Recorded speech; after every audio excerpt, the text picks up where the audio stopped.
Tak já vám přeji dobrý den a vítám vás na výukovém videotutoriálu v rámci počítačových cvičení předmětu projektování silových a datových rozvodů. Obsahem tohoto dnešního tutoriálu bude projektování slavoproudých rozvodů v systému Help Rocket. Takže první věc, co budeme řešit, je, že si vlastně vytvoříme nový projekt v rámci té naše zakázky. Vlastně kliknu si pravým tlačítkem na tu zakázku, vyberu nový projekt. Jako nový projekt je důležité definovat, to už jsme si říkali u zakládání projektu. Tentokrát budeme vybírat vlastně, necháme stupeň projektu dokumentace pro stavební povolení a pak dále změníme druh projektu, místo stavební instalace změníme na slavoproudé rozvody. A název je vhodné přejmenovat na třeba slavoproud. Tak, teď vlastně to jsou 3 povinné položky, které je potřeba tady samozřejmě uvést. A pak zbytek už jsou nepovinné, ale o nich jsme si povídali už při zakládání projektu, takže teď nám to stačí, dáme OK. Mám vytvořenou opět sadu šablon, tentokrát vidíte, že názvy těch souborů nejsou 503, ale 303, kde opět ta skladba toho je velice podobná, jako v tom případě. Pro nás je teď nejhlavnější právě ten soubor 303 DVG. Takže si ho otevřu. Dáme si, ano, chceme tudy ze šablony. A ten začátek je stejný, jako to bylo v případě v toho silnoproudu. To znamená, je potřeba si vytvořit, tady je dobré dát příště nezobrazovat, dát přepsat. Teď se nám načte ten modul LE, měřítko necháváme 1:50. Tak, no a samozřejmě nastavíme si to prostředí, to znamená uchopový režim bych měla vypnout, takže si dám nastavení, vypnu si všechny uchopové entity, potvrdit výběr tím, že to zavřu. Polární trasování zkontrolujeme, zase dáme na 45 stupňů. Mřížku nastavíme na 1000x1000, styl mřížky dáme tečkovaně. Kolečkem vlastně se mi už předefinuje ta mřížka. Na poslední nejdůležitější bod je nastavení kroku, který je potřeba nastavit 50/50 a pozor, ne krok adaptivní mřížky, ale standardní krok, takže potom to bude nějak vypadat tímhle způsobem, kde já si jako jeho obdélníkový blok teda krok standardní a 50/50. Takže můžeme zavřít, tím pádem mám nastavené to prostředí. Další věc je, vložím si jako blok, to je můj půdorys. Už jsem to vlastně dělal minule, takže dáme procházet. Někde v dokumentech, myslím, že vstažených bych měl mít ten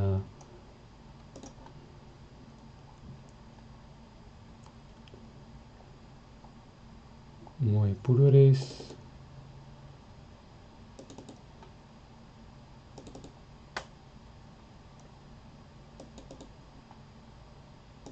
Tak, mám tady tu cestu, můžu určit na obrazovce, všechno ostatně nastavím 1:1, teda nemusím dávat určit na obrazovce, můžu to dávat do souřadnic 0:0, měřítko 1:1 ve všech směrech, úhel natočení 0 a tak dále, můžeme dát OK.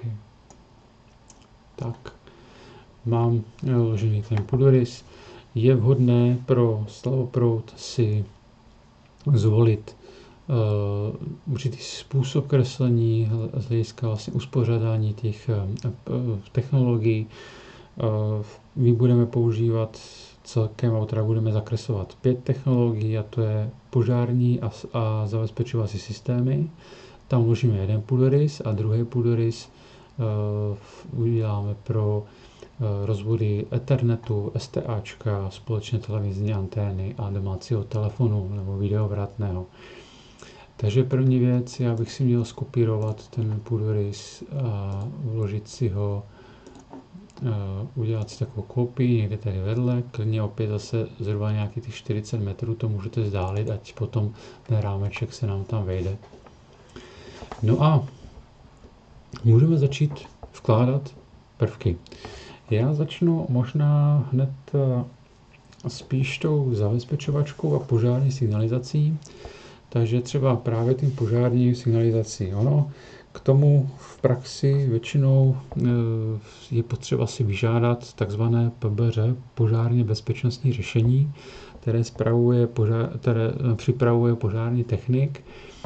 My jako elektrotechnici nemáme na to kvalifikaci vlastně stanovit požární hlásiče, takže my bychom neměli ani správně tohle projektovat, co se týče umístění a typu těch hlásičů. Ale pro účel tohoto předmětu si to rozmístíme, ale samozřejmě potom už samotný způsob zakreslení a tvorby dokumentace to už je na nás, ale my vycházíme z podkladu toho požárně bezpečnostního řešení. Takže já se přepnu do menu L. Tady mám vlastně první jako tu požární signalizaci, začnu si umísťovat vlastně detektory. Když se podíváme na té jednotlivé typy těch detektorů, mám tady nějaké tlačítkový, ionizační, opticko-kouřový, tepelný. Případně tam máme ještě nějaké různé členy detekce plynu a tak dále. Nebudu se teď zabývat typama těch hlásičů, k tomu bude přednáška a taky vlastně jsme to měli na cvičení. Takže v rychlosti použijeme opticko-kouřový hlásič pro standardní místnosti. Takže třeba tady pokoj 1 umístním, tady pokoj 2 většinou umístňujeme doprostřed té místnosti té detektory, protože tam oni mají určitý rádius toho záběru a vhodné právě pro tu vlastně difuzi toho plynu a správně vlastně i detekci toho plynu nebo teda to kouře spíš je vhodné dát to do toho prostředku. Určitě by to chtělo obytné místnosti, protože vlastně tam, kde spíte, potřebujete, aby vás to hlídalo. Samozřejmě by bylo vhodné dát i tohle jako obytná místnost, takže tady pozor, je to poměrně velká místnost, takže tohle bych měl umístit aspoň třeba takhle 2 minimálně. Tady není nějaká obytná místnost, tam bych třeba to nemusel dávat do kuchyně, protože tam můžu výskyt vodních pár, bych spíš doporučil vlastně detektor tepelný, i když je pomalejší než opticko-kouřový, ale můžu ho tady umístit, protože on vlastně funguje na bázi změny, a to je rychlost změny teploty, takže ne ani tak na detekci kouři, takže ono se používají častokrát třeba i kombinované hlásiče, kde vlastně jsou oba dva a oni se můžou navzájem jako nějak logicky doplňovat. Ještě tady mám jídelnou, tam opět zase, já nejsem úplně kvalifikovaný na to, abych přesně rozhodoval, kde ty hlásiče musí být a tak dále, podle počtu lidí v objektu, únikových tras a všechny ty věcí. Takže dejme tomu, že v této konfiguraci by to mohlo být dostatečné. Do koupelen není nutné dávat, kdybyste je tam dávali, tak určitě spíš tepelný hlásič, ale nepoužívá se to tam. Pokud byste měli tady nějaký plynový kotel, tak třeba může tam být třeba detektor plynu, takže klidně byste tam třeba mohli dát tady to Gčko jako detektor zemního plynu, tak ten se může dát do té technické místnosti. Pokud byste měli třeba garáž, kde máte zaparkované auto nebo umístěné auto na LPG plyn, tak tam je potřeba dát detektor zase toho LPGčka. Pozor jenom na to, že oni ty plyny mají různou hustotu, různou váhu, takže oni některé LPGčko zrovna je plyn, který je těžší než vzduch, takže vlastně vám klesá k zemi.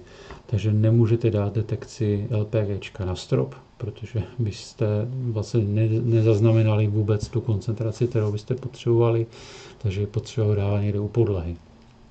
Takže to jsou nějaké základní informace, které spíš souvisí už s tou detekcí a tím já o tom budu mít určitě nějakou přednášku, takže o tom ještě budu povídat teď v této fázi, to je asi pro účel tohoto videa, to není potřeba.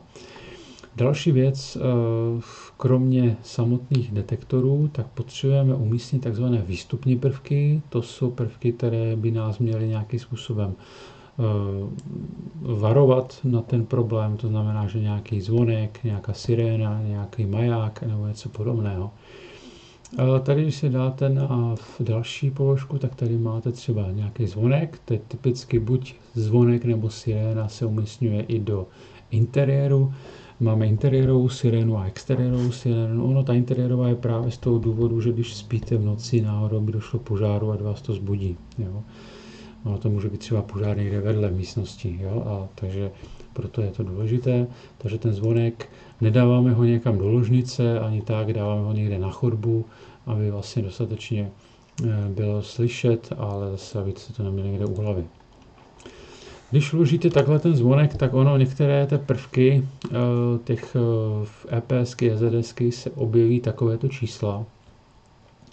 Ono, když si na to kliknete, tak vlastně ve vlastnostech, když si tady přepneme na vlastnosti, vidíte, že to je jenom informace o tom atributu, o tom bloku, takže já tu informaci můžu klidně tady smazat. Jo? Nebo bych si mohl tam dopsat třeba vlastní nebo EPS nebo něco takového.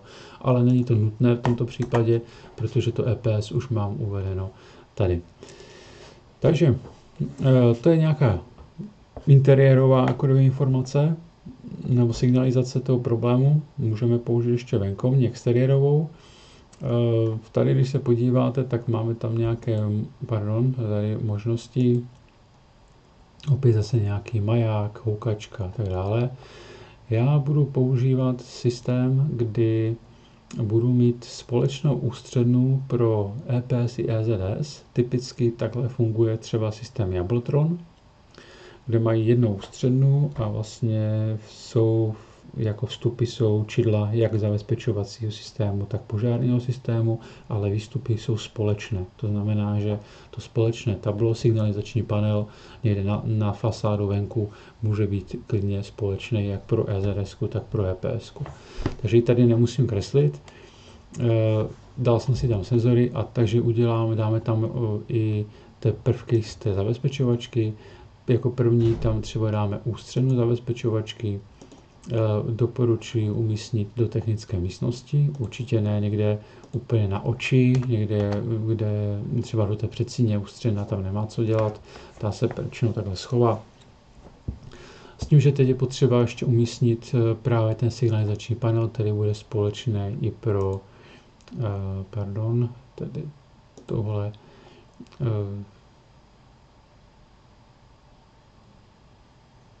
může být buď tablo nebo signalizační panel, jedno z toho můžete použít. Jo, to tablo je většinou ale ono vlastně jsou prohozené ty značky tam, to je taková zvláštnost, že ten Proket to má tady trošku prohozené, takže takhle vypadá ten signalizační panel. Takže já ho dám tady venku na fasádu, protože kdyby náhodou třeba hořelo nebo byl nějaký problém, tak aby už z dálky bylo vidět, že aha, toto je ten dům a nemusel tam číst popisné čísla a podobně. Takže to je vstup tady do té ústředny, výstup, kde ta informace potom o tom problému se takhle projeví. Další věc z hlediska ústředny EZS je nutné nějaké ovládání, kde klávesnici pomocí které můžete ten objekt zastřežit. Takže já si tady vyberu nějakou klávesnici, ovladač EZS, takže umístím ho někde tady za dveře, určitě do předsíně, u vstupních dveří, nedávejte ho někam do technické místnosti a nikde, protože vy máte zpravidla zhruba 30 vteřin na odstřežení toho objektu, někdy i kratší dobu, záleží, jak si to nastavíte a zbytečně tady můžete rovnou zadat ten kód. Tak, plynule jsem vlastně se dostal k tomu zabezpečovacího systému. Z hlediska vstupně výstupních prvků pro zabezpečovačku je důležitá samozřejmě klávesnice, nějaké to tablo nebo signalizační panel. Tady na tomhle místě ústředna tady bude společná pro oba dva systémy, takže můžeme teď začít umísťovat detektory vlastně pro tu zabezpečovačku. Tady můžeme se podívat, jsou nějaké možnosti. První magnetický spínač. Magnetický spínač je docela důležitečná věc, hlavně pro takzvané noční zastřežení, kdy ten objekt potřebujete zastřežit, ale přitom jste uvnitř. Jo? Když vlastně spíte v tom objektu a potřebujete nějakým způsobem to zastřežit, takže většinou na vstupní dveře nebo balkonové dveře nebo na terasové dveře si dáváte magnetický kontakt, aby bylo jasné, že ty dveře jsou zavřené, nebo případně i zastřežení vás to vlastně upozorní, že pozor, ty dveře vlastně máte otevřené nebo něco takového. Takže já mám tady jediné takové vstupní dveře, ještě možná tady by mohlo být nějaký výstup, ale tady mám jenom okno, tak si tady ten kontakt umístním u těch vstupních dveří. Takhle. Další, samozřejmě to noční zastřežení už není potřeba nějak řešit, protože většinou tam máte nějaký detektor tříštění skla, buď integrovaný přímo v nějakém kombinovaném senzoru, a nebo opět magnetickými kontakty. Ono noční zastřešení dělat PIR detektory infrapasivní pohybovými čidly není úplně dobré, protože kdyby v noci jste se třeba zbudili a potřebovali třeba jít někam do koupelny, tak si můžete aktivovat ten pohybový senzor. Takže proto čidla pohybu se nepoužívají pro noční zastřežení, jenom denní, když ten objekt je prázdný a není tam nikdo uvnitř. Takže vezmeme tady dál PIR vějíř, to je takový základní infrapasivní senzor, můžeme ho umístit třeba tady do místnosti, je vhodné ho umísťovat ne úplně proti oknům, a když už tak určitě ne na východní nebo západní stranu, protože může dojít, no té modernější technologie už jsou takové, že dokážou docela jasně detekovat, ale nějaký odraz světla právě zo zapadajícího nebo vycházejícího slunce může potom způsobit ten alarm. Takže spíš se doporučuje to dávat jako proti těm dveřím, ne úplně proti oknům. Tady máme nějaké další místnost, tak tam umístíme další. Tady máme jeden roh, můžeme umístit. Tady máme poměrně velkou tu místnost, tak si můžeme dovolit třeba tam nějaký detektor s dlouhým dosahem. On má trošku jinou značku. Většinou ty standardní detektory jsou účinné od 5 do 10 metrů. Samozřejmě záleží od výrobce, od jeho parametrů. Jsou třeba od Begu nebo Steinlu, tak vlastně takové, dá se říct, trochu kvalitnější detektory, tak ty mají klidně i větší dosah. S prodlouženým speciálním dosahem, tak ty mají klidně přes 15 metrů, jo, můžou mít takový dosah. Ale to už i cena je samozřejmě potom trochu jiná.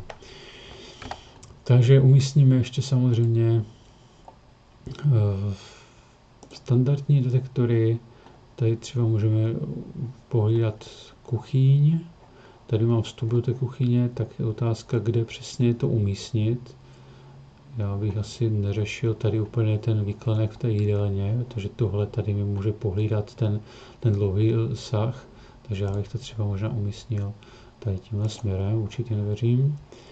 No a tady mám ještě třeba ložnici.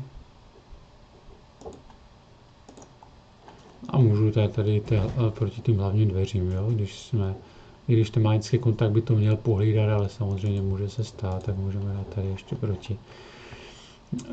Zase platí pravidlo, že je zbytečné dávat, aby vlastně i ta cena toho zabezpečovacího systému nebyla nějak výrazná, v závislosti samozřejmě na tom, co všechno potřebujete zastřežit, jak velký, jaká hodnota bude vlastně těch věcí, které tam máte. Jo? Takže samozřejmě nějaké sofistikované komplexní řešení zabezpečovačky je tady asi zbytečné. Jo, samozřejmě těch možností je celá řada, jsou tam daleko chytřejší způsoby. Tady, když se podíváte, tak tam máte ten duální čidlo, mikrovlnný čidla, stropní čidla a tak dále. Co je docela zajímavé, to jsou právě ty detektory stříštění skla, to jsou ale tlakové. A pokud byste chtěli použít akustické, tak se dá použít tady ten kombinovaný stropní detektor PIR s DTS, což je detektor tříštění skla. Takže vy třeba můžete dát tu detekci takhle na strop a vlastně budete tam mít 360-kový stropní detektor a plus ještě akustický detektor na tříštění skla, kdyby třeba tady rozbil ty dveře nebo něco. Jo? Takže to můžete dát do místností, je to v podstatě na vás.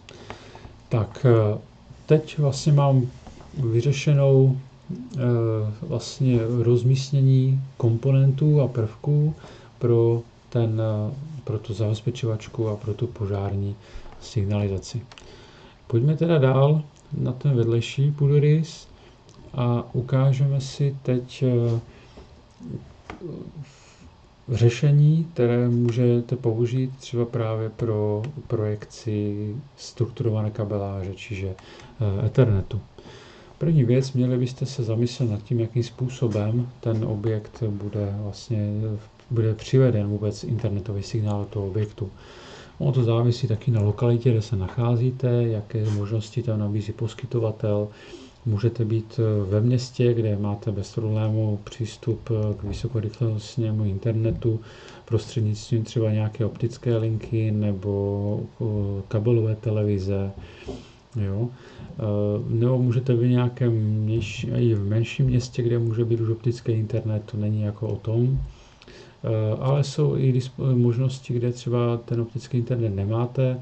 Můžete řešit třeba nějakou metalickou linkou, takzvanou tu telefonní linkou přes systém VDSL 2, kde vlastně máte asymetrické připojení datové a můžete i tohle vlastně klidně použít. Další varianta třeba je připojení přes bezdrátově, buď přes Wi-Fi nebo mikrovlnný signál z nějakého access pointu někde v blízkosti, a nebo potom samozřejmě v řešení přes LTE nebo 5G routery nebo satelitním připojením, jo, Starlinky a takové věci. Samozřejmě je potřeba si uvědomit, že každý to připojení má nějaké výhody, nevýhody. Jo, jakmile jste vlastně mobilním připojení, tak většinou samozřejmě už v dnešní době jsou neomezené datové tarify. Cenově je potřeba si zvážit, co vás vyjde levněji a co máte výhodnější. Takže to závisí taky na umístění, kde ten objekt je. V našem případě pro jednoduchost si uděláme nějaký příklad, kde budeme mít přivedenou třeba optiku někde do nějakého bodu přístupového tady před síní. Já ten přístupný bod zkusím vlastně tady definovat nějakou krabicí, kde vlastně to tady budu mít na zdi nějakou krabici.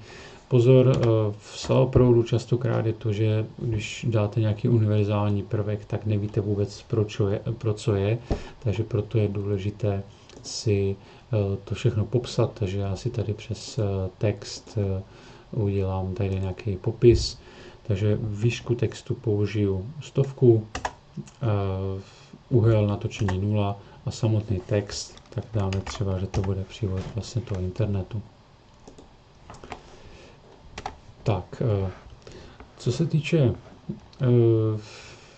samotného přívodu, tam potom provedu kabel někde tady třeba do nějakého datového rozvodného uzlu, do nějakého reku, do technické místnosti, takže ten rek si klidně můžu tady nakreslit, můžu si ho dát jako skříň, klidně na povrch, jo, to budu mít nějaký rek, tak si ho tady třeba takhle umístníme. A to bude, opět si můžeme k tomu dát nějaký text. Když se nechce ten text znovu takhle definovat, tak si ho jenom Ctrl+C, Ctrl+V takhle připojím a tady v této fázi si ho můžu takhle přepsat a to bude třeba data rec Samozřejmě to můžu mít jenom jako nějaký patch panel, v tom patch panelu můžu mít nějaký i router, switch, jo, a tak dále, všechny ty prvky.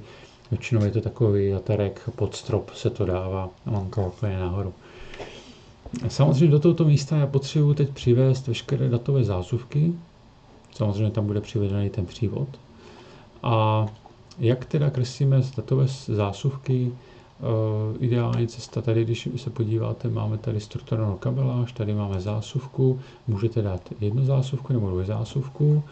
Ono ta jedna zásuvka, jako můžete použít jednu zásuvku, ale když už teda tahám ty kabely a dělám tu strukturovanou kabeláž, tak klidně do každé té obytné místnosti můžu dát dvě zásuvku.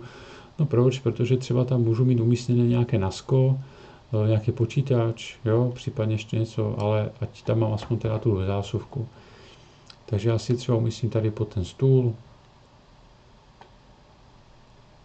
opět nějaké 2 kroky od zdi, takhle mám označenou AB, tady v tomto případě taky třeba někde tady u toho stolu, tady třeba taky u toho stolu, protože tam třeba může být nějaký počítač, nějaký desktop, nebo nějaký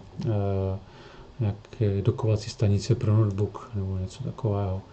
Takže já mám tady umístěné té datové zásuvky, dám si datovou zásuvku i tady, protože tady třeba budu chtít mít nějakou televizi a chci mít přístup právě i pro datovou zásuvku do televizi, případně ložnice, taky můžu dát ještě zásuvku. Pokud mám nějaký Wi-Fi prvek jako access point někde, tak ten většinou napoju ani ne přes dvojitou zásuvku, ale obyčejnou. Takže já si tady třeba klidně můžu dát obyčejnou zásuvku. Umístění toho access pointu je samozřejmě závisí na materiálech těch zdí, tloušťích těch zdí, ale pokud mám takovýto nějaký rozsah, jak tady vidíte, tak, nebo teda velikost plochu toho objektu, tak pravděpodobně by mě mohlo stačit jenom jeden access point, když tak si ho můžu dát tady na roh, jo, na tu stěnu, tady si dám někde do podhledu, někde si dám takhle zásuvku nahoru, no, umístním. Případně můžu si připravit, kdyby bylo málo, tak třeba nějaký access point ještě tady, třeba na tu chodbu. Což ale ta vzdálenost, vidíte, sami není úplně nějaká výrazná, takže asi by to bylo zbytečné.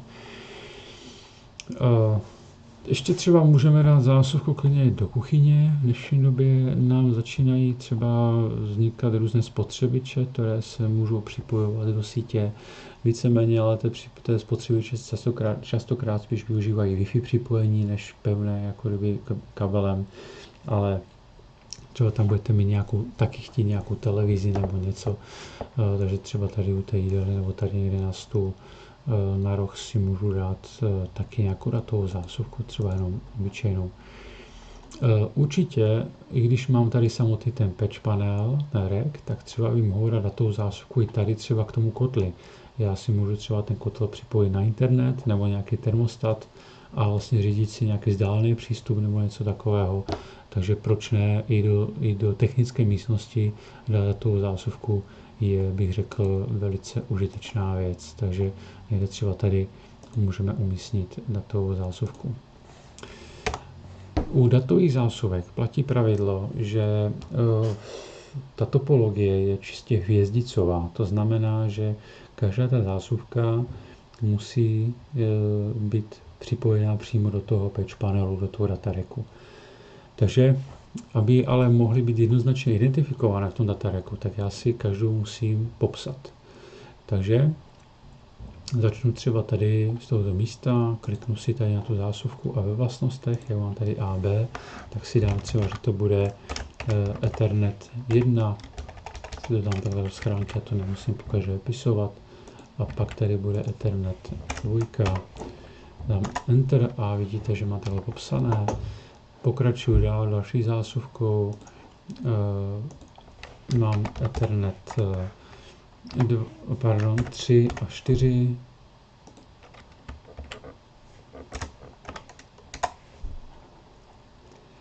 pak tady máme Ethernet 5 a 6, takže jenom v rychlosti to takhle jako označíme.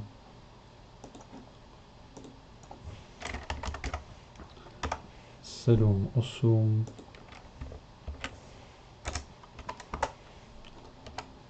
Tady třeba dáme 9. Ono je dobré mít nějaký systém, jakým způsobem to značíte. A třeba to není na přeskáčku nebo nějak komplikovaně. Někdy třeba může být jako, jenom, že dáte jako kdyby 1 AB, 2 AB, 3 AB, jo, to už je úplně na vás, jo, jak to označit. Tady dáme ještě 10, 11.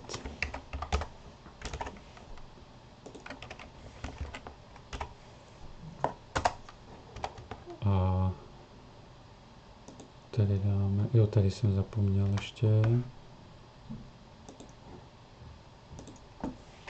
12, 12,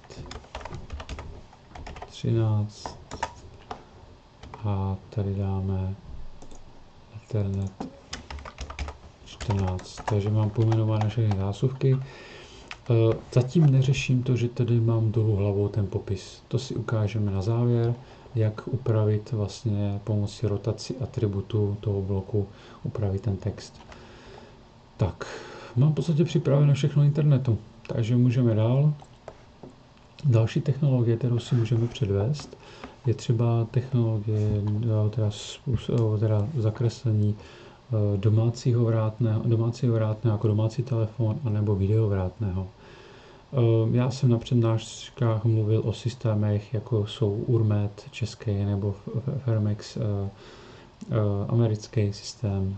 Většinou jsou propojené ethernetovým kabelem, takže tady v této fázi si jenom vlastně rozmístíme ty prvky. Takže já bych si měl někde zvolit nějaké umístění toho domácího telefonu. Pokud byste měli více patrový dům nebo nějaký opravdu rozsáhlý dům, tak třeba těch telefonů pro domácí vrátný může být klidně víc. Ale tady bych to dal někam, abych to neměl nějak úplně daleko, takže třeba tady na tuto stěnu. Takže tady mám domácí telefon, kliknu si na to, vyberu. Pokud bych dal nástěny, tak je to jenom audio telefon, jo? Takže pokud chcete s displejem, tak byste měli vzít tady ten videotelefon T38, takže já si ho tady takhle umístním na tu zeď. Další věc, k tomu budu potřebovat napájecí zdroj. Ten může být samozřejmě rozvaděči umístěný, anebo si můžu udělat k němu takový jako kdyby síťový napáječ, který si umístí takhle vedle toho telefonu. Další samozřejmě potřebuje nějaký ta druhou stranu té komunikace, takže někdy tady venku, kde máme nějakou branku nebo úplotu vlastně toho objektu, tak vlastně bych měl umístnit jednak videovrátný, což je vlastně zařízení s kamerou, případně infrapřísvitem, takže umístíme to někde sem. Já to jenom tak disproporčně jako umístním, ale se to někdy nemusí dávat úplně v měřítku, jo? Když třeba tu přístupovou cestu máte trošku delší. Není potřeba, ale potom samozřejmě je potřeba započítat správně délky těch kabelů. No a další věc, samozřejmě je potřeba ještě uvést elektrický zámek, kterým budete moct na tu dálku otevřít. Takže třeba tady umístním takhle elektrický zámek. No to je všechno, pak samozřejmě to už jenom propojíme a bude to fungovat. Další věc, co ještě jsme si chtěli ukázat, tak to jsou obory STA, takzvané společné televizní antény.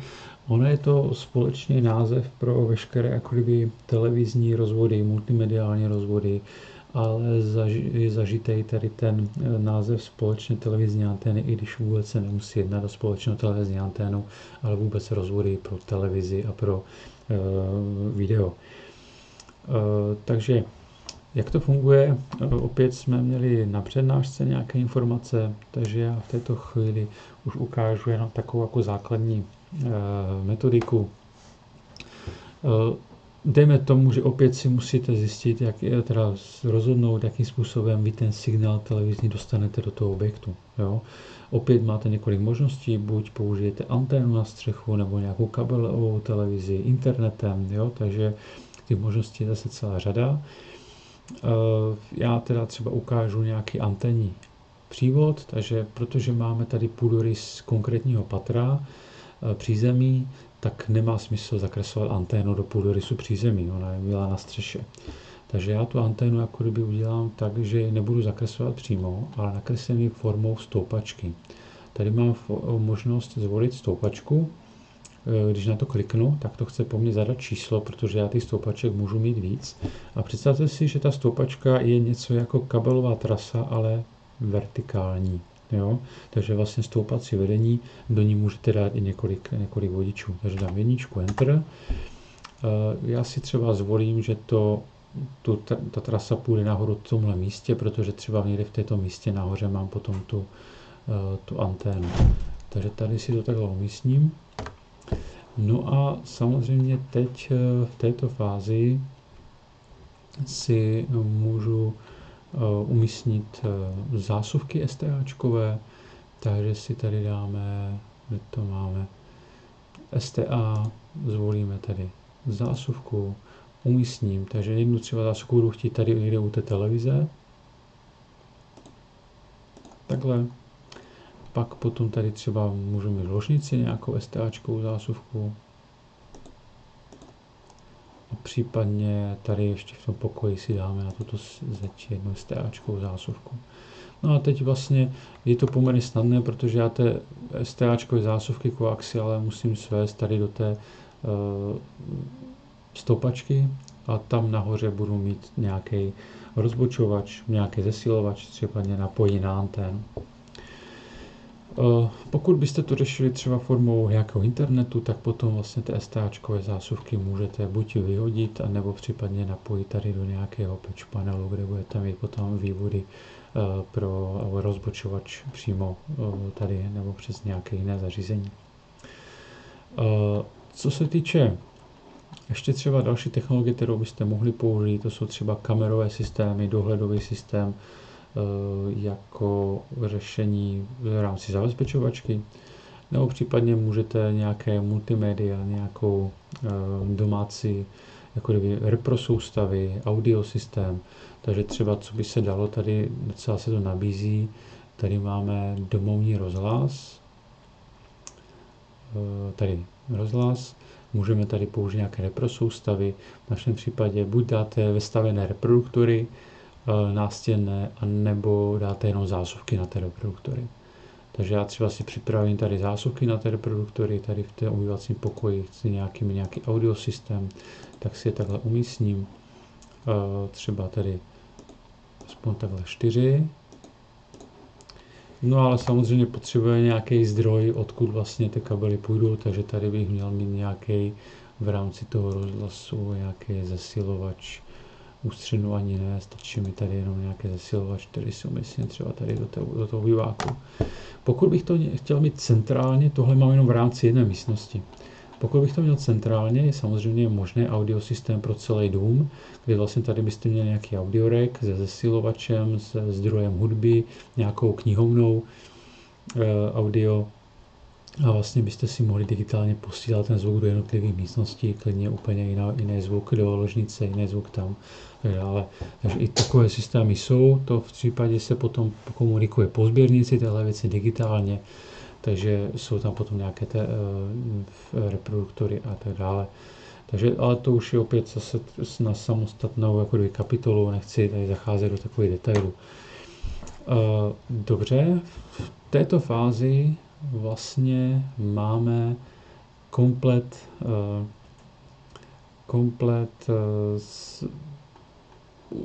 rozmístěné komponenty pro slavoproud a v dalším kroku si ukážeme, jak vlastně se zakreslují kabelové trasy v slavoproudu. Ten princip je trochu odlišný. Já možná si tady uložím jenom, aby se mi to uložilo všechno a nemusel to dělat potom znovu. Takže další položka je kreslení teda kabelových tras. Já si tady opět zase kliknu tady do nastavení a měl bych si tady nastavit, že chci kabelové trasy kreslit do příslušných a kabely do příslušných hladin, takže by si to měl tady zakliknout, takže můžu dát OK. No a můžeme začít kreslit kabelové trasy. Takže si tady kliknu v menu vedení, si dám trasa a začnu třeba klidně tady s tímto půdorysem. Takže já budu pravděpodobně tady muset jít z té ústředny, takže tam se trase určitě nevyhnu, takže si nakreslíme trasu někde tady do této části. Můžeme si ji naznačit tady tímhle směrem, až třeba někde sem. Případně v nutnosti tady si můžeme udělat nějakou odbočku.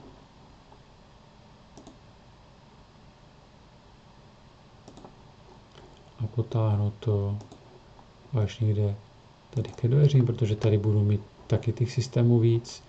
A tady třeba ještě můžu udělat nějakou odbočku z té trasy směrem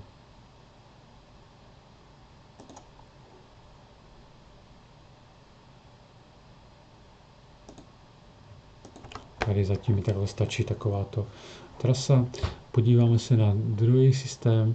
Tady bude potřeba trochu té trasy víc, protože když se podíváte, tady mám všechno té ethernetové zásuvky a musíme samozřejmě každá ta zásuvka, když jsou dvojzásuvka, tak musí být napojena až 2 kabelama. Takže vy vlastně klidně dvouzásuvky můžete připojovat rovnou trasou. Jo? Takže tady já použiju trasu a rovnou vlastně můžu je napojit takhle, protože jsou tam 2 vodiče, že jo? Takže dva kabely, takže já to rovnou takhle můžu vyřešit. Tady bych to měl udělat takhle, takže já si tohle potřebuju malinko oddálit, ať mi to sedí.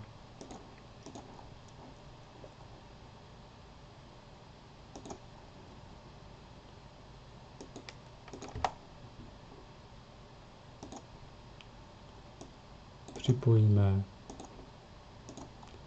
nakreslíme trasu až někde sem.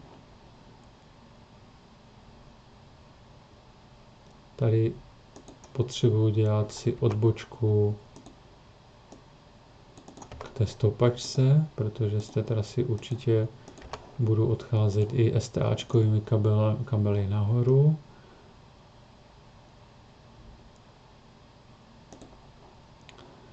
Tady bych si měl určitě připojit i ten zesilovač trasou, protože třeba reproduktorové kabely vypůjdou tam. Tady si napojím ještě tohle trasou. Tady nemusím trasu, protože tam bude jenom jeden drát, jeden vodič, UTPčkovej kabel. Toto je moc blízko, takže potřebuji trošku ještě dál, ať je to dobře čitelné. Tady potřebuju se dostat do toho reku. Tak. Samozřejmě tady bych si měl správně připojit i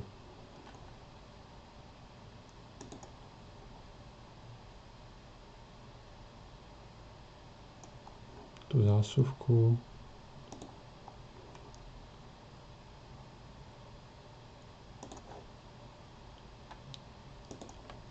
Tak. No a ještě bych to měl potáhnout, tu trasu. Tímhle směrem. Takže vidíte, že tady trochu té trasy kreslíme víc, ale ono to má svůj význam.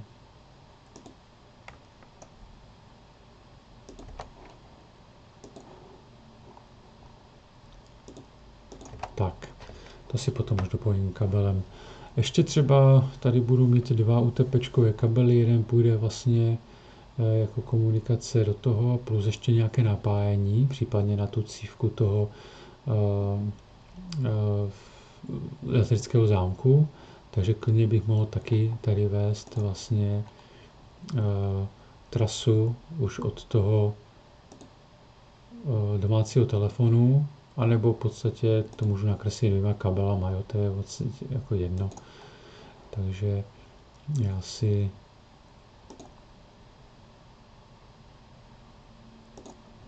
to můžu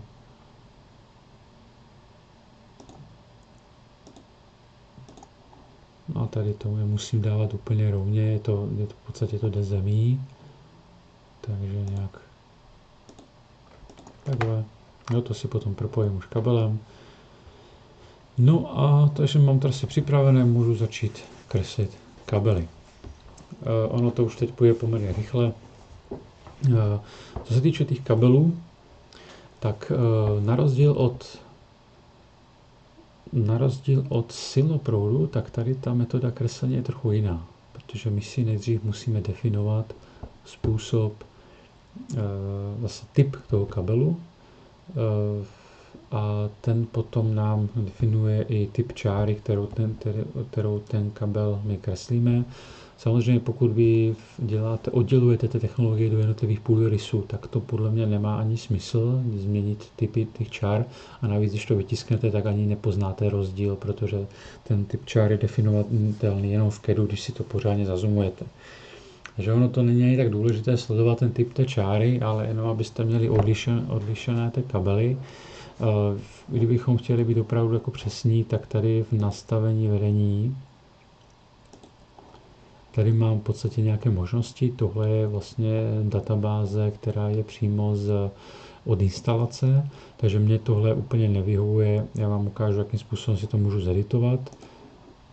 Půjdu do Astry, tady mám legendy a mám legendu kabelu. Si ho otevřu. Tak a tady máme třeba, co budeme potřebovat. Strukturovaná kabeláž určitě budeme potřebovat. Tam máme kabel, tady je nějaký ještě 2x2x0,5 poměrně starý kabel, takže já určitě si ho nahradím. Nahradím si ho třeba U/UTP kabel typ a bude to třeba 4x2x0,5 a tady si k tomu ještě můžu dopsat, že to je třeba kategorie. Kategorie většinou úplně bohatě stačí 6. Jo? Dokonce i 5 vystačilo pro té potřeby toho rodinného domu, ale tak 6 se dává, 7 úplně zbytečně. Jo?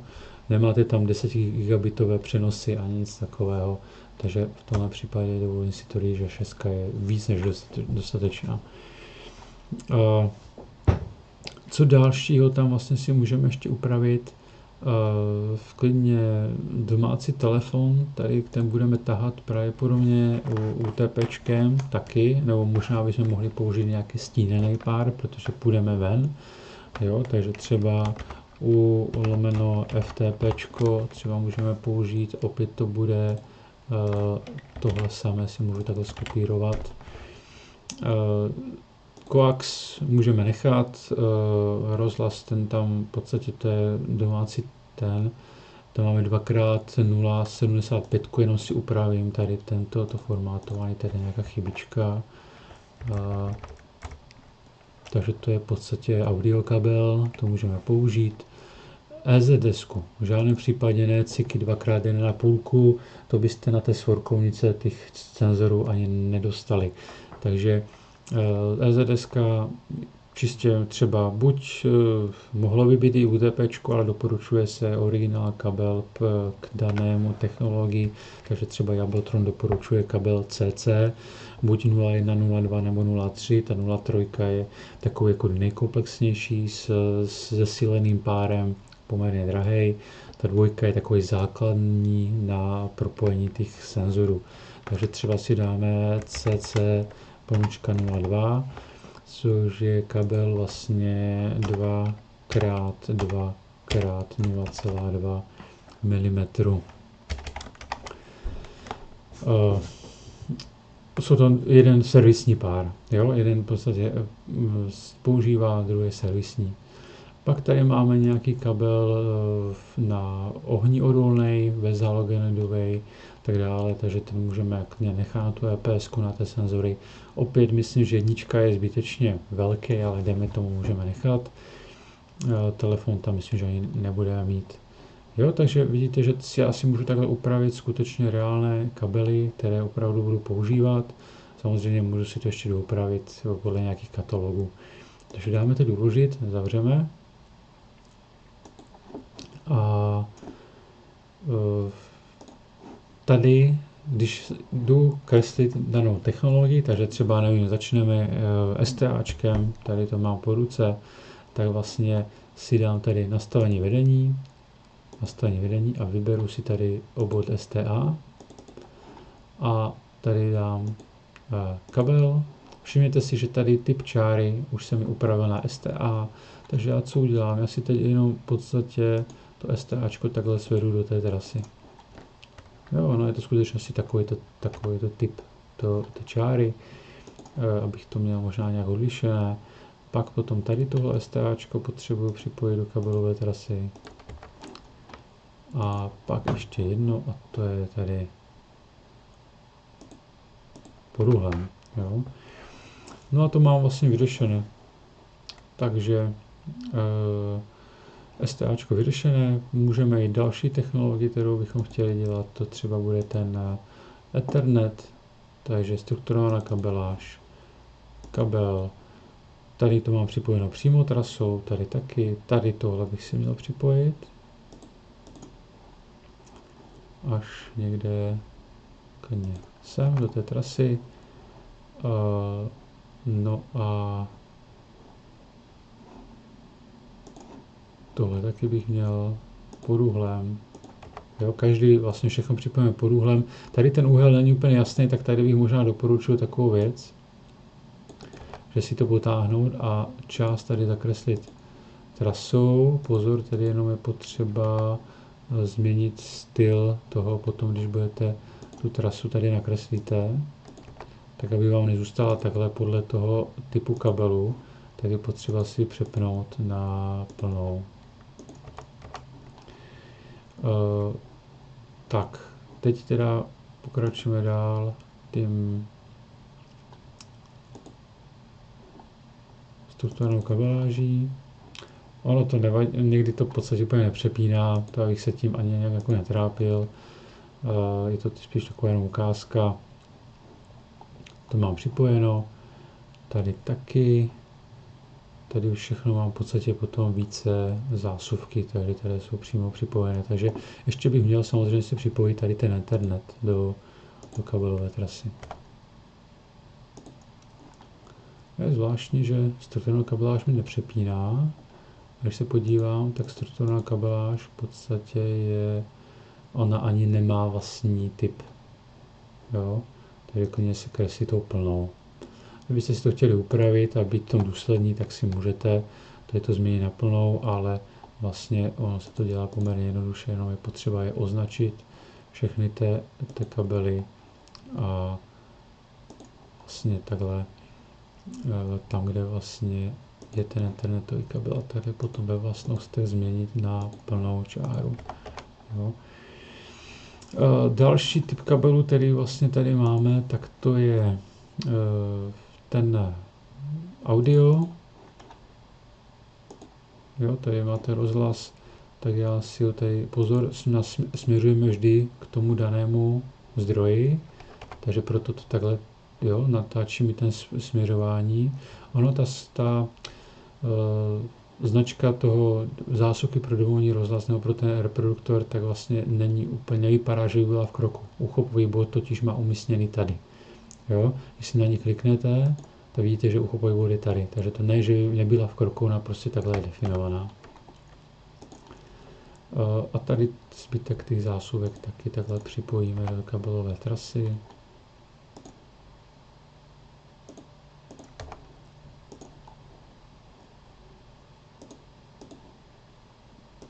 Tak. Tady mám všechno zapojeno. Tady taky. Zůstává nám v podstatě ten domácí telefon, takže ten si přepneme opět zase na typ domácí telefon, tady jo, to FTPčko můžeme dát, připojíme. Já potřebuji tady propojit ještě samozřejmě, pardon, to se mi trošku ujelo.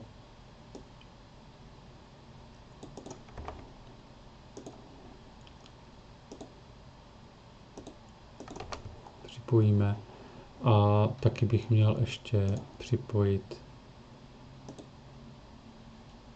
to napájení tady k tomu. A tady ten kabel je vlastně vnitřně to kabelovou trasou, takže už ho nemusím upravovat. No a vlastně mám tady kabely dokreslené.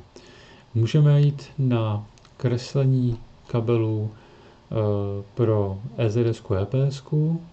Tady doporučuji zvolit takovou metodu. Ono vlastně u těch zabezpečovacích, teda požárních signalizací, používá se ten ohniodolný kabel speciální, takže ten můžeme použít na ty detektory. Takže si opět tady zvolíme ty vedení EPS.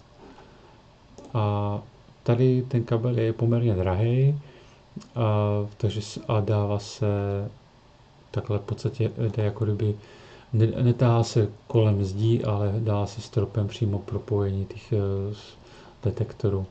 Takže ukážu, předvedu, je dobré použít to odsazení, aby bylo jasné, kde měníme, kde máme tu sourkovnici. Ještě jeden krok nahoru. Ne, zbytečně, už jsem nemusel jít krok nahoru. Tady to můžeme zmazat a pokračujeme dál. Takže tady si to napojíme, ten pokoj, opět zase trošku jsem se uklik, už trochu spěchám, takže propojíme opět. Změnu směru děláme jenom na těch stěnách, jo, ať zbytečně neděláme takové hady a změny na stropě, ono to vypadá potom tak nějak zvláštně.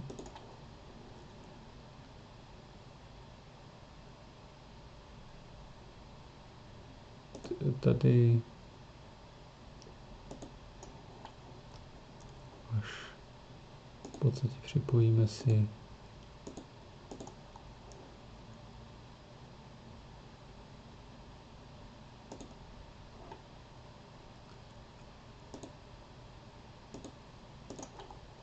tady potom do trasy můžeme umístnit. Jo, takže máme propojené všechny ty detektory, no samozřejmě tady máme ještě T-čko, teda tepelnej, takže to si v podstatě jenom takhle můžeme svést do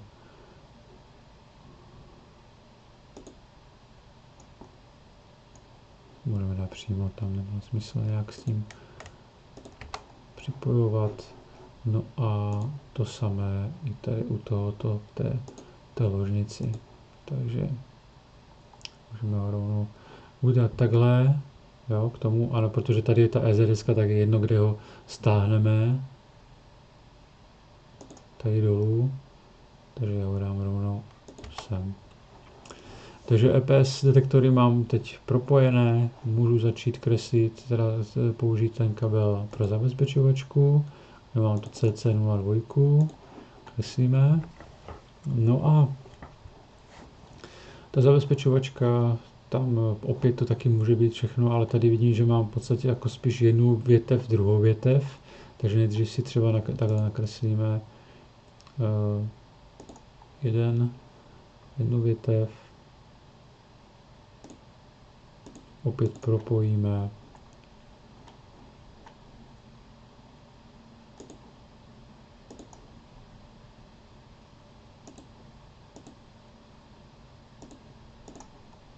to potom nesmí zapomenout.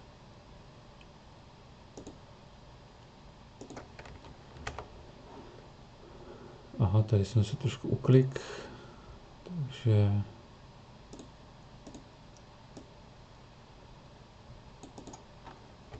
jo, můžu to udělat i takhle.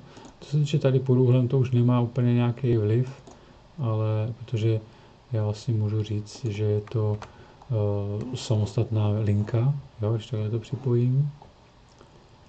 Tady můžeme připojit, takže jednu větev mám připojenou, můžeme tady tu druhou.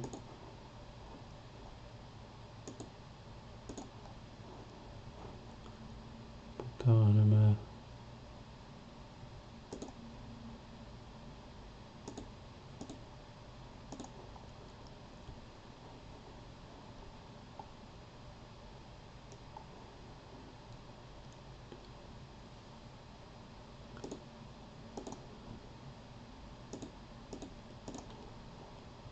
propojíme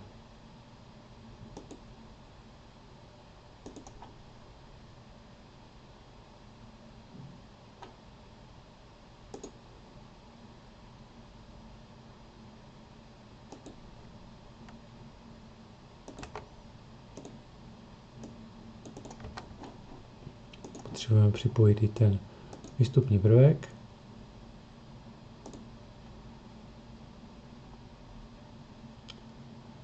Děláme to trošku takhle, tady si trochu upravíme, ať to nemáme takhle dva kabely v jednom.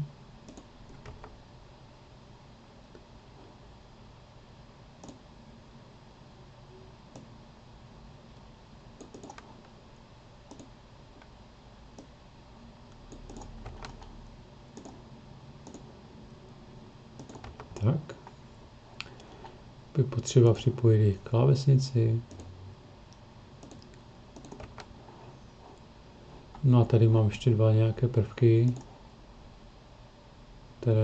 na které nemůžu zapomenout. Je to jako zbytečné, jo? Mít tam dva, takže já jeden z nich zmažu. Tady si to jenom takhle jakoby stáhnu do té trasy.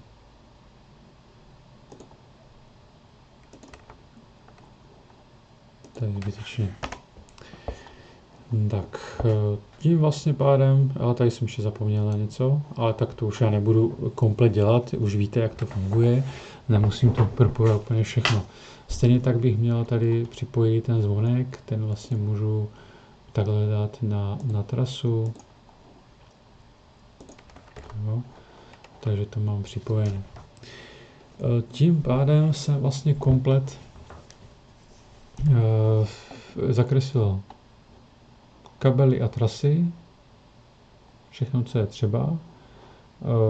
Já v této chvíli si opět dám uložit. No a můžeme začít dělat takovou tu už finální informace tam dávat ohledně vlastně způsobu uložení, výpis kabelů, trase, popis kabelů. Dáme tam samozřejmě razítko, popisové pole a sfinalizujeme celý ten výkres. Takže začneme tím razítkem, protože my potřebujeme taky vědět, jak to bude ohraničený ten náš výkres. Takže přes menu LProCAD tady máme razítko, vybereme A3 razítko. To razítko máte malinké, protože ono je tam měřítku 1:1, v skutečnosti bude 1:50 nebo případně možná 1:75, ta 50 nám stačí nebude. Takže to uděláme jak? Ono přes anotaci, nebo teda přes výchozí modifikovat měřítko, tak upravíme měřítko toho razítka, vybereme třeba referenční botu spodní hranu a dáme 75krát zvětšit. Ano, to razítko zhruba tak nějak odpovídá, takže teď máme měřítko 1:75 a já si ho takhle jenom posunu, abych to měl nějak takhle vycentrované. Nezapomeňte pozor v tom razítku upravit popisy a atributy. Když si na to kliknete, tady máte atributy. Já konkrétně potřebuji upravit následující věci. Slavoproud, tady si uvedu, že to bude EZS plus EPS. Tady můžu nechat investor a tak dále. Měřítko bych měl upravit na 1:75 na výkres číslo 303,1, protože to je jeden výkres na tohle DVGčku. Takže Enter, mám vlastně upravené to, co potřebuju. No a abych rovnou můžu skopírovat to razítko Ctrl+C, Ctrl+V nebo možná bych to měl stejně posunuté, tak to můžeme kopírovat přes tu funkci referenční bod a potáhneme to nějak takhle. Jediné, co tady bude potřeba opět v těch vlastnostech si definovat, že to nebude EZPS, ale bude to LAN, STAčko a domácí telefon. Takže aby tam byly ty technologie. Potom to už vidíte, to už máme, tady už stačí jenom 33,2 a máme v podstatě základní. Samozřejmě byste si tam mohli dát ještě kontroloval, jo, a takové věci, není to úplně nutné. Tím jsme vyřešili razítko, Pojďme teď ještě na jednu věc. Měli bychom si definovat způsob uložení těch kabelových tras. Jak se to dělá? Pokud si chcete vykreslit způsob uložení, tak vlastně vy přes menu LE tady máme možnosti. Já možná zkusím ukázat jednu variantu a pak ještě druhou. Takže nejdřív když si dáte tady nastavení vedení, tak tady si máte změna uložení kabelu trasy. Takže vy touhle funkci si definujete způsob uložení pro to vaše vedení. Ale nechce se mi vybírat po jednom každý kabel, každá trasa, tak to uděláme tak, že tady ve vrstvách si tady dáme invertovat výběr. Vypnu si to.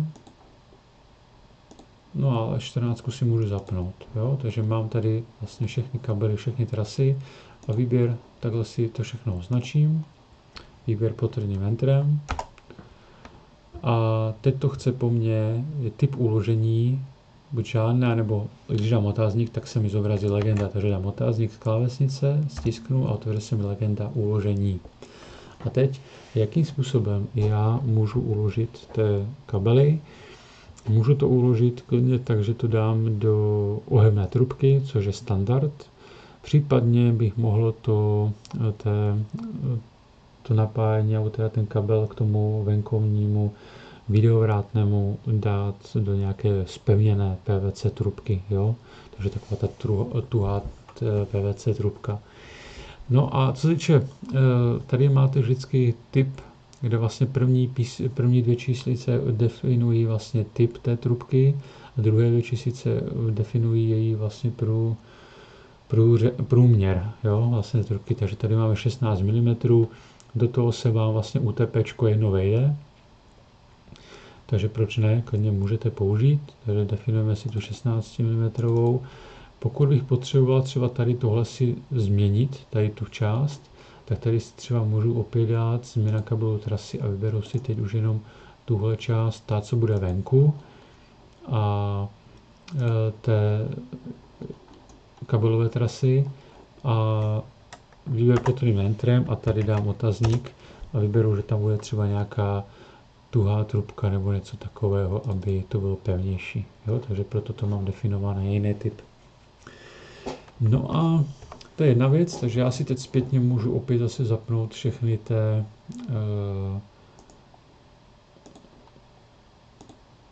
té hladiny, ať to tam mám.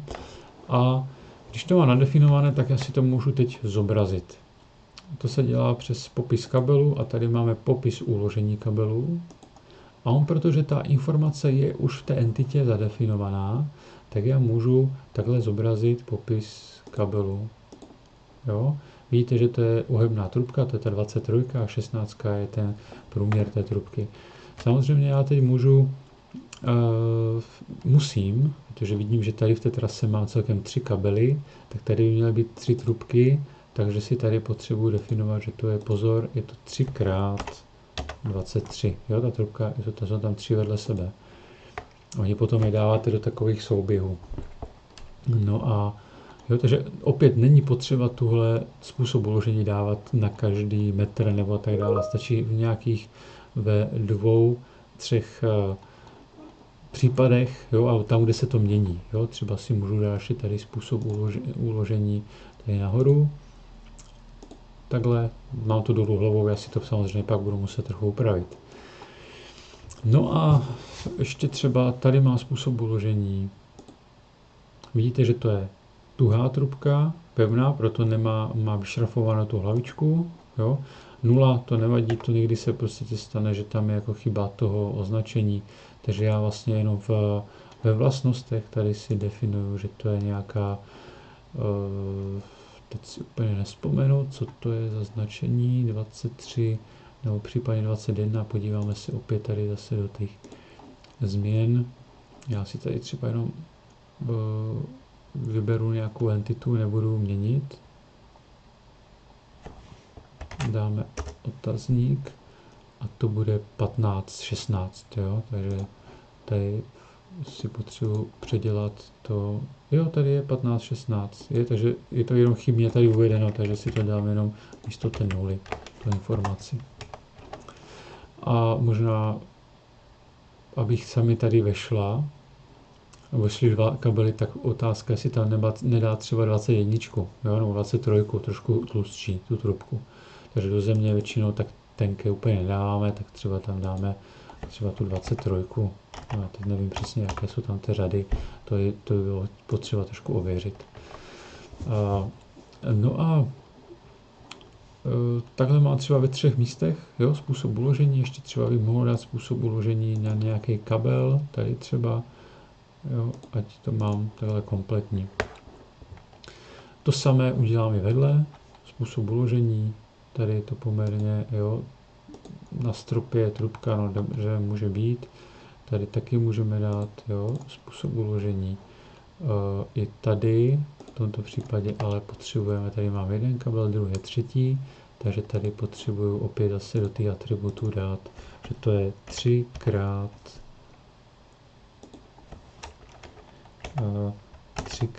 ta hodnota. Tak, to máme v podstatě způsob uložení. Samozřejmě vy byste mohli zvolit jiné typy způsobu uložení. Ale my si to ukážeme tady na těchto trubkách, nám to takhle stačí. Ještě další možnost, jakým způsobem kreslit uložení, je docela oblíbený, je, že si to uložení zakreslíte přímo. A to tak, že vlastně tady si zvolíme panel nástrojů. Tady máme panely nástrojů pro LProCAD. A tady můžeme, vidíte, že jednotlivé té nabídky, které máte v tom pásu těch karet nahoře, tak tady si můžete ještě samostatně zobrazit. Tady mám úložné konstrukce. Já si otevřu a ty úložné konstrukce si třeba, tady někde umístním. Jo, tady mám sice neúplně tak šikovně, ale to trošku, jo, nechám si je tam, tady nahoře mám. On je to docela malinký, nevím, jestli to budete vidět, ale tady máme třeba na omítku, podomítku, takže pokud byste nechtěli dávat do trubek, tak můžete použít takovou tu značku. I takhle to nějak vypadá, jo, že třeba na omítku použijete, tak podomítku zase vypadá takhle, jo, ta značka. Jo. Další potom je tam možnost, jako kdyby profil, případně trubka, případně lišta, ta vypadá takhle. Jenom pro ukázku, chce to tam v podstatě rozměr té lišty, standardně definovaná a můžete vybrat třeba takhle vypadá ta lišta. Jo.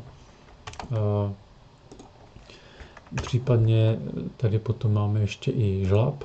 Žlab vypadá podobně jako datová zásuvka, většinou máme ten standardní 50x50,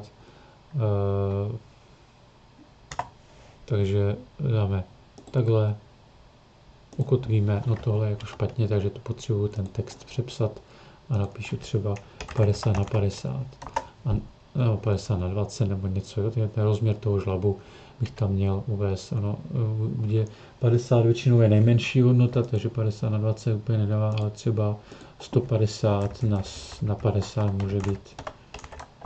Jo, to jsou už poměrně jako větší žlaby, to je zbytečné takhle na jeden drát, jenom takhle se to může uvádět ještě nějakým jiným způsobem. Pokud byste chtěli, aby vám ten systém i počítal délky tady těchto úložných konstrukcí, tak to umí, ale museli byste si to definovat přes změna uložení kabelu trasy, tak vlastně si nastavíte změna uložení, vyberete si všechno, co chcete dát do těch žlabů, třeba jenom trasy, budou žlabové, tak si tady ve vrstvách vyberete jenom tu všechno si vypnete, kromě toho, a trasy si takhle vlastně můžete označit a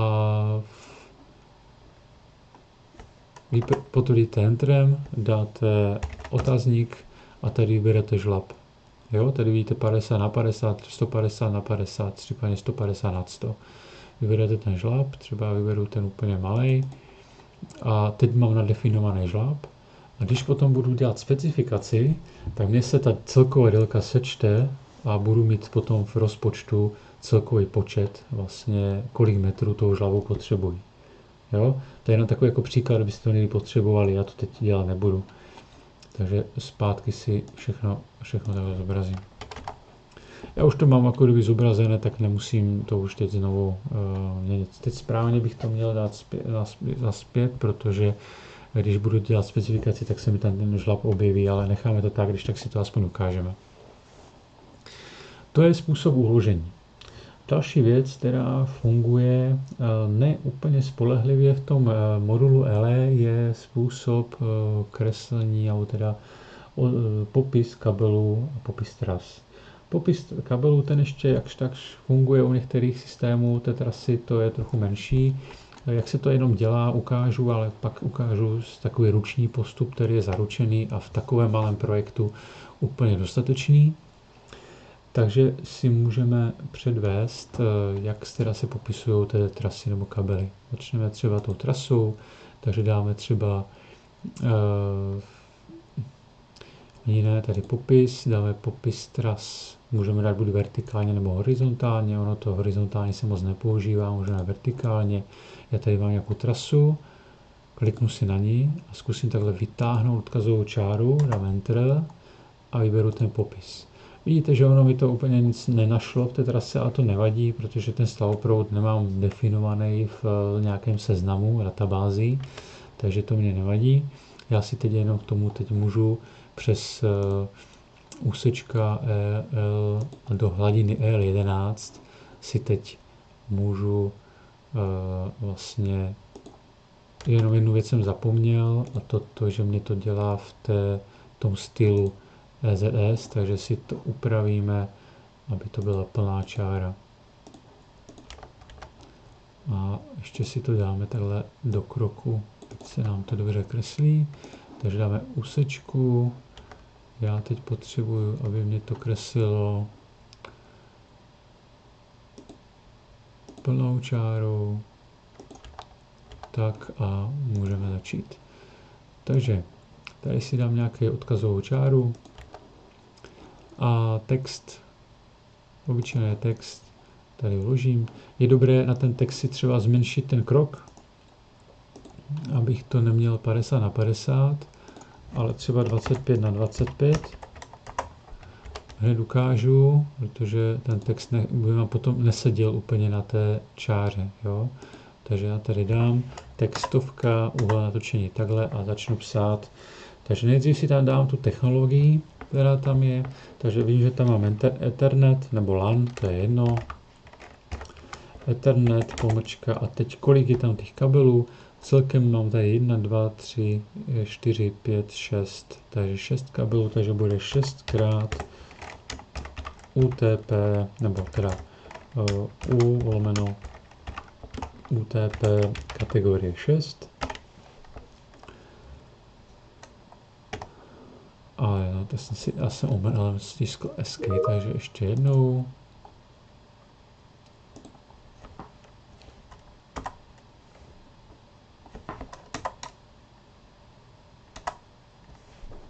Ale co s tím textem, nějak se mi to zaseklo, ještě jednou. Výška 100, úhel natočení 0 a samotný text, takže bude ještě jednou Ethernet mezera 6x U/UTP kategorie 6. Tak. Teď si natáhnu tu odkazovou čáru a můžu nakreslit další řádek, aspoň teda těch 150 výšku. Tady ten text už můžu skopírovat, a protože mám ten krok 25, tak pěkně mi vejde se dovnitř.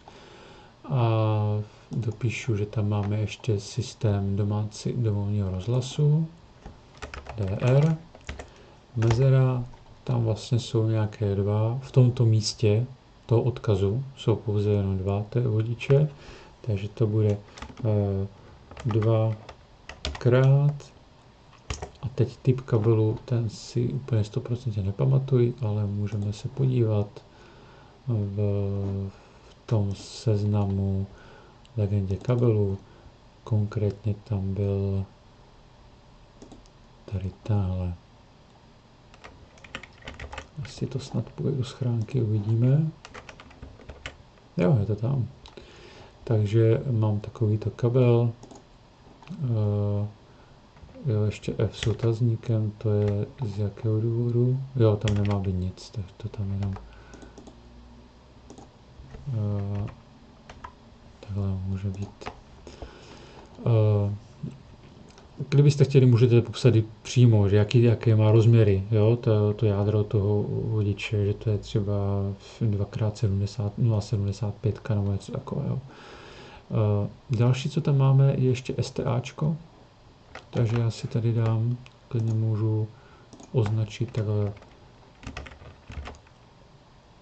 celé a tady jenom přepíšu a píšu, že to je STA. Je tam jeden v tomto místě, a ne, pardon, není tam jeden.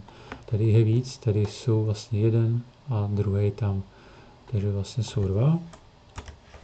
A je to nějaký koaxiální kabel, takže OI nebo tak něco, 75. Takže já jsem teď popsal přesně, že v tomhle bodě ty kabelové trasy jsou vlastně tady této kabely, celkem je jich tam 10. Jo? A takovýto popis je dobré udělat nějaké ve 2, ve 3 místech v tom půdorysu. Je zbytečné to označovat každý metr nebo něco takového. Když jsou třeba nějaké významné odbočky z kabelové trasy, tak tam třeba je to vhodné. Tady by se to třeba hodilo do tohoto místa. Jo? Popis té trasy, takže tady bych to taky mohl vytáhnout. Já to klidně můžu dělat, takže si to v podstatě můžu skopírovat. Tady je ten můj popis. Ctrl+C, Ctrl+V a takhle si ho posunu někde třeba tady ten text. Ono lepší je vytahovat ten text mimo ten půdorys, ale někdy to nevadí. Jo, tady si jenom posunu té entity. Takhle to mám. A tady je potřeba jenom upravit. Tentokrát už tady nebude ten dvoumní rozhlas, takže ten můžeme zmazat. STAčko bude jenom jednou, takže upravíme, nemusím vůbec dávat kolikrát. A Ethernet bude 2x v tomto případě. Takže 2x. Zůstává mi tohle jenom přesunout. A tohle zmažu. Takže mám označený. Jo, takže to samé bych měl teď provést i vedle, ale ještě si teda ukážeme jednu věc, kterou vám chci ukázat, a to je rotaci vlastně atributu bloku. Když se podíváte, tak my totiž, jak jsme si říkali na přednášce, bychom měli ten pohled na ten náš půdorys mít ze dvou stran, to je ze spod a z pravé strany. Takže všechno by mělo být natočené, veškerý text právě tímhle způsobem. Takže já si musím zkontrolovat takže tady třeba, jak mám tady tyto zvislé texty, já si můžu takhle označit. U těch DR to nefunguje, protože ten text je součástí té grafiky, té značky, takže to není jako atribut bloku. Tady to je v pořádku. Tady to mám taky obráceně, takže tady si to taky označím. A tady to mám v správném směru, tohle dolů to udělám až v druhém kroku, takže vypadá, že tohle by to mohlo být. Dáme teď v menu LProket, zvolíme tady funkci rotace atributu, tak, a chce to po nás úhel atributu, takže dáme 90 stupňů. A všechny se mi otočily tak, aby byly čitelné z té pravé strany. Teď ještě mám tady něco dolů hlavou, takže to si taky označím. I tohle. Jinak, když se tak procházím, tak nic dalšího do hlavu tady nevidím. Snad jsem nic nezapomněl. Opět dám od rotace atributu a teď dám úhel 0. A otočil si mi to, už to mám čitelně.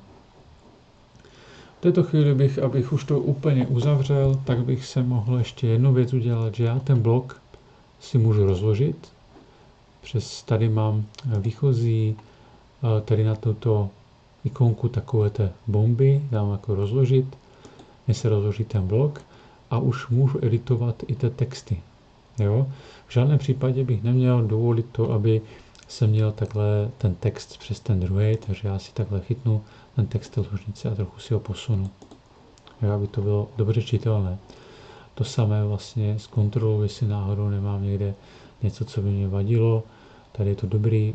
Problém trošku mám s tou technickou místností. Víceméně můžeme si to takhle upravit. Takhle. Klidně to můžu dát do 2 řádků. To budu muset udělat trošku jinak. Já si vlastně tu technickou místnost a ten text musím skopírovat, protože to není odstavcový text. A takhle udělat. Ale tady si ho zedituji, dvakrát na to kliknu. Jsem trošku špatně posunu, takže ještě jednou posunu sem a tady zruším tu část. Tady toto mám umístěný na nějaké jako pračku a tu, takže v podstatě já můžu téhle entity si úplně zmazat. A mi to tady neruší. Vyberu si je tímhle způsobem, by to nemělo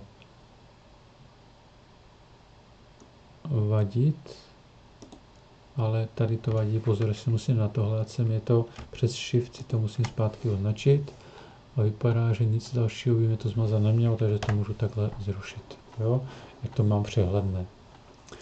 Tak a to je asi všechno, tím pádem vlastně tohle je půdorys, který už je připravený na odezdání. Dám uložit a ještě se podíváme na půdorys tady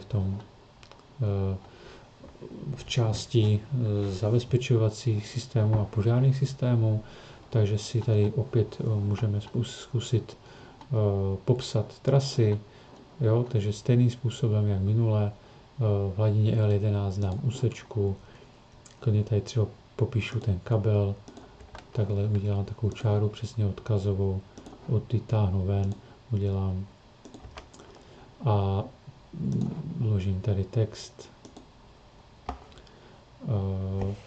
Výška textu 100, úhel natočení 0 a samotný text to bude zase EZS pomočka a teď jeden kabel, takže a tam bude typ toho kabelu bude CC002. Jo. Takhle se dají označovat ty kabely ručně, případně i trasy. To už jsme si ukazovali, takže já už to nebudu opakovat. Stejně tak způsob uložení, to už jsme si tady taky ukázali, takže to už je.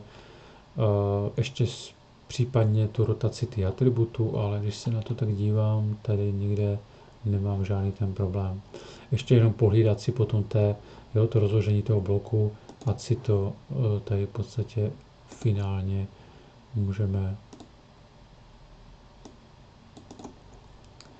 ukončit a já myslím, že by to mohlo být z hlediska projektování slovoprovodu vše.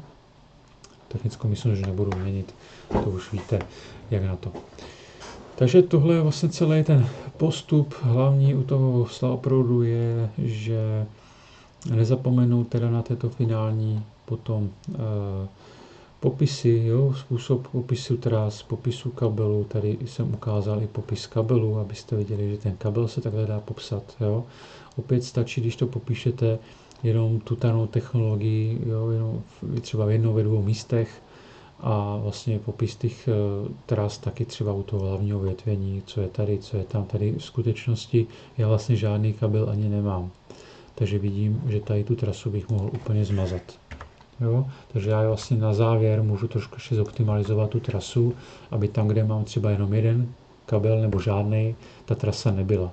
Jo? Tady mám třeba opravdu ten jeden kabel, tak v této fázi bych já tu trasu mohl úplně stáhnout až takhle a dokreslit tady toto v menu Elie si dám jenom způsob, že to mám EPS a dotáhnu to tady k tomu.